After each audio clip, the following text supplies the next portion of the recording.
All right, good morning, afternoon. I'm sorry if we look a little tired, but this is one of those times where all of the effort, all of the work is worth it, even though we go home tired and exhausted from 24 hours of continual discussion. I think you saw by the vote, we took a very good approach, I would say, which is educational. We went through the entire process over the course of the past 2 weeks to make sure that the people of Wisconsin, as much as we are able, knew exactly what right to work was, how it worked, and what it do for our state. Just through our website, Wisconsin Worker Freedom, and affiliated efforts, we had almost 5,000 people register with us, the vast majority in favor of the bill. We know at the hearing, from my understanding, we see in the assembly, both sides were represented, both were passionate, but in the end, you can see how the facts and the argument won over every Republican. And I have to say that there were times when people came to me and said, I have some doubts. I want to learn more about this. And as we went through the process, I am so proud of Republicans for taking the time to understand, to listen, to work through the process, to get their questions answered, and to be able to have this vote today. As you saw at the end, it was exactly what we wanted. It was an opportunity for a full, meaningful, productive debate. Our friends on the other side got a lot better at time management as they went past the 23rd hour, and I just wish we could have had that throughout the entire process. But at the end, I think it was a debate that would make Wisconsin proud. Both sides standing up for what they believe, both sides advocating for their beliefs, and at the end, democracy working. So we will see. Governor Walker, I've heard, is going to sign the bill sometime on Monday, which means that next week Wisconsin will become the 25th state. I just want. Thank you. We as Democrats, as you know, feel that this is a very sad day for Wisconsin.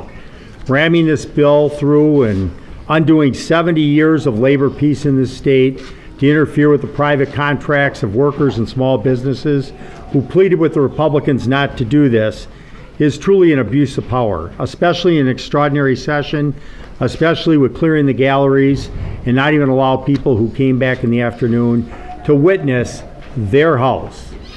We work for the people. I think at times they forget that. They don't work for us.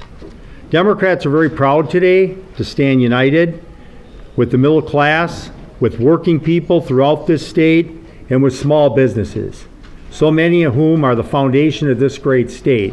In fact, it's the plumbers, the carpenters, the pipe fitters, the sheet metal workers. They built the foundation of this state. Right. And so we're so proud to be here to stand up for them, for a coalition that we've not seen probably in decades, where you had 440 businesses that came forward, formed a coalition, and pleaded with Republicans, but it fell on deaf ears. We believe that the timing of this was to distract from the budget, but it does not take away from just how disastrous of a policy this will be for the middle class. Wages, we believe, will go down.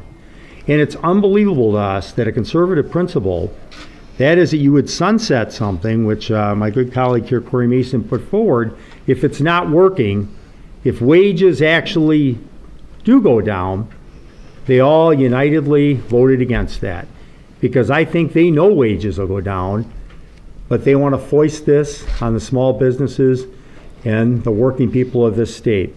Democrats, we're putting forward an agenda, as you know, to try and promote quality training, to try and make sure that we have high skills for our workers, to make sure that they earn vibrant wages, and that we provide economic opportunities for people to go to work. Unfortunately, this is the antithesis of this.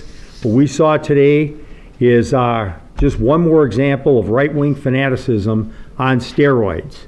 And that's all we've been observing ever since the president made it clear he was running for president. Every day there's a new revelation, from selling parks to neutering the DNR to decimating universities, one of the best systems in the country, if not in the world, to really making it so difficult for our public schools to continue to provide quality education. So I know we'll stand tall and strong and continue to represent working people and the middle class in this state. Let's never forget, it was a strong, vibrant middle class that made America and Wisconsin the economic envy of the world.